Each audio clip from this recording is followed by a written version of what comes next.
Republik Timnas Indonesia dikejutkan dengan keseriusan oleh Romagnoli untuk membela Timnas Indonesia. Bahkan sang striker yang digadang-gadang itu telah datang ke Indonesia. Selain bertemu dengan Ketua Umum PSSI, ia juga menyaksikan pertandingan saat Timnas Indonesia menjamu Jepang di GBK pada putaran ketiga kualifikasi Piala Dunia Zona Asia 2026. Lantas, dengan keseriusannya itu, bagaimana Ole Romagnoli bisa menyesuaikan diri di lini depan Indonesia? Bahkan Ole sendiri menyaksikan di tim sudah ada Ragnar Oratmangoen dan Rafael Struijk.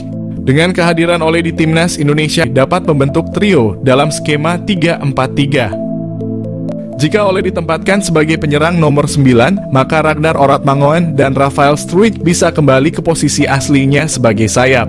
Soal siapa yang akan menempati sayap kanan dan kiri itu bisa dipikir nanti. Karena ketiganya merupakan pemain versatile dan memiliki daya jelajah yang tinggi, mereka bisa switch play dari kiri ke kanan, kanan ke tengah, dan begitu pun sebaliknya. Mungkin nantinya Ole tak selalu jadi sasaran umpan di kotak penalti. Meski demikian, Ole diperkirakan akan tetap menanggung tuntutan mencetak gol yang lebih besar karena statusnya sebagai seorang striker tengah. Tugas kita sebagai fans adalah mengendalikan ekspektasi masing-masing.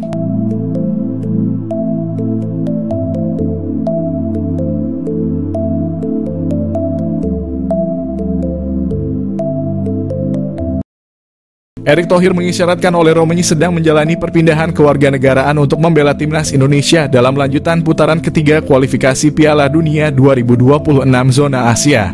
Paling cepat debut penyerang FC Utrecht bersama Timnas Indonesia terrealisasi pada Maret 2025, tepatnya saat Timnas Indonesia melakoni laga tandang kontra Australia. Tentu saja dengan kehadiran Ole Romagnoli akan menambah daya dobrak lini serang. Kini yang menjadi sorotan ialah ada harga yang harus dibayar dengan naturalisasi Ole Romagnoli, yakni kemungkinan ada striker yang lebih banyak diabaikan sisa round 3 kualifikasi Piala Dunia 2026. Striker yang sangat mungkin minim mendapatkan panggilan di sisa 5 pertandingan putaran ketiga. Striker PSS Sleman, Hoki Caraka menjadi salah satu bomber muda bertalenta yang dimiliki Timnas Indonesia. Serupa dengan Hoki Caraka, striker Persib Bandung Dimas Derajat juga sangat mungkin terkena dampak kehadiran naturalisasi Ole Romagnoli. Nasib yang mirip dengan Dimas Derajat maupun Hoki Caraka juga dimiliki bomber Persis Solo, Ramadan Sananta. Dari 5 laga yang sudah dimainkan Timnas Indonesia, Ramadan Sananta sekali berada di daftar pemain. Tepatnya saat menahan imbang Arab Saudi, itu pun tidak dimainkan. Selebihnya, Ramadan Sananta dicoret dari daftar 23 pemain yang dibawa Timnas Indonesia untuk bertanding. Nama yang paling mengejutkan ialah Rafael Struijk. Penyerang Brisbane Roar Australia tersebut selalu menjadi langganan. Akan tetapi Struijk belum lama ini memperoleh kritik karena secara performa mengalami penurunan. Jika dikomparasikan dengan Ragnar Oratmangoen, Struijk sangat mungkin untuk terkena imbas dari kehadiran Ole Romagnoli di lini depan skuad Garuda. Mauro Zilstra opsi pecahkan masalah Timnas Indonesia. Timnas Indonesia kini memiliki alternatif baru untuk mengatasi masalah di lini depan. Mauro Zilstra merupakan pemain diaspora Indonesia yang kini berlaga di Belanda bersama Volendam U21. Teranyar, Mauro Zilstra mengaku tengah mengurus proses naturalisasi bersama PSSI. Meski belum diketahui kapan bisa rampung, dia mengisyaratkan siap membela Timnas Indonesia. Dengan kualitas dan statistik yang menjanjikan, Mauro bisa membantu memecahkan 2 masalah utama Timnas Indonesia. Masalah finishing, cetak gol. Mauro Zilstra dengan postur tubuh yang ideal sangat layak diandalkan sebagai striker utama. Dengan postur jangkung, kemampuan dribble yang baik, tembakan akurat, dan keahlian mencari posisi, Mauro akan menjadi ancaman serius bagi pertahanan lawan. Masalah mental lini depan. Selain kemampuan teknis, Mauro juga memiliki mental yang kuat dan berani mengambil risiko. Keberanian ini terlihat dari keputusan kariernya seperti meninggalkan NEC Nijmegen untuk bergabung dengan Volendam demi peluang debut di tim senior. Saat ketinggalan, mentalitas lini depan terkadang diperlukan dan Mauro punya hal tersebut yang bisa membuat Timnas Indonesia makin kuat. Mauro Zilstra, striker tajam Liga Belanda, tertarik gabung Timnas Indonesia. Timnas Indonesia terus berupaya memperkuat skuadnya dengan mencari pemain berkualitas, termasuk melalui proses naturalisasi. Langkah ini dianggap sebagai salah satu cara terbaik untuk meningkatkan kualitas tim. Baru-baru ini perhatian tertuju pada Mauro Zijlstra, seorang penyerang muda yang sedang bersinar di Liga Belanda. Mauro Zijlstra menyatakan kesiapannya untuk membela timnas Indonesia dan berharap dapat segera bergabung dengan skuad Garuda. Dan pentingnya memperkuat berbagai lini dalam tim, terutama posisi penyerang. Kurangnya pemain berkualitas di posisi ini dan PSSI gencar mencari pemain-pemain naturalisasi yang memiliki keturunan Indonesia atau bersedia dinaturalisasi untuk memperkuat skuad. Nama Mauro Zijlstra mencuat sebagai salah satu kandidat kuat. Saat ini ia bermain di FC Volendam U21 dan menjadi runner-up top skor di Liga Belanda U21. Dalam sebuah wawancara dengan Yusa Nugraha, Mauro mengungkapkan bahwa dirinya terbuka untuk memperkuat timnas Indonesia dan siap memberikan yang terbaik jika diberi kesempatan. Patrick Kluivert resmi pimpin timnas Indonesia, siap-siap banyak pemain grade A gabung skuad Garuda. Patrick Kluivert, ya pria Belanda itu kini banyak dihujani sentimen baik positif maupun negatif dari publik sepak bola Indonesia. Ia dianggap sebagai pelatih yang tak akan becus memimpin timnas Indonesia.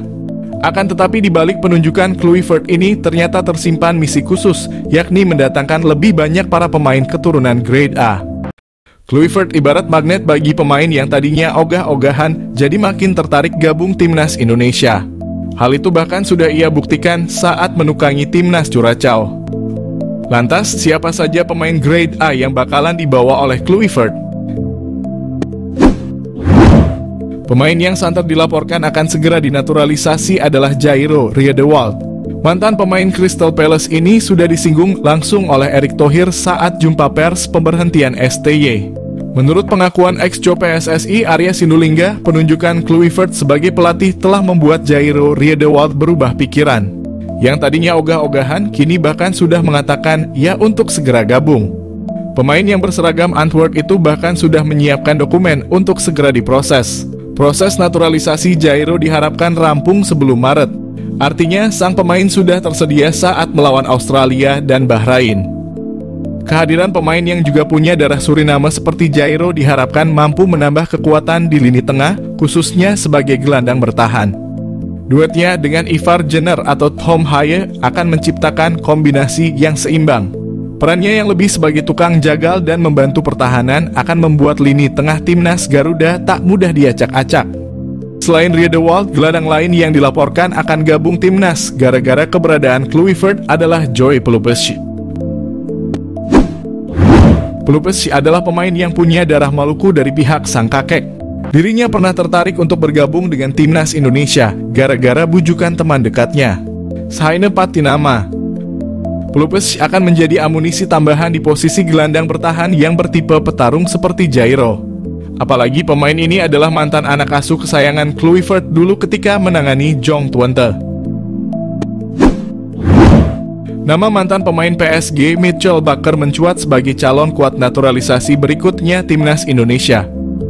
Kedatangan Patrick Kluivert akan membantu memuluskan jalan Mitchell Bakker untuk dinaturalisasi.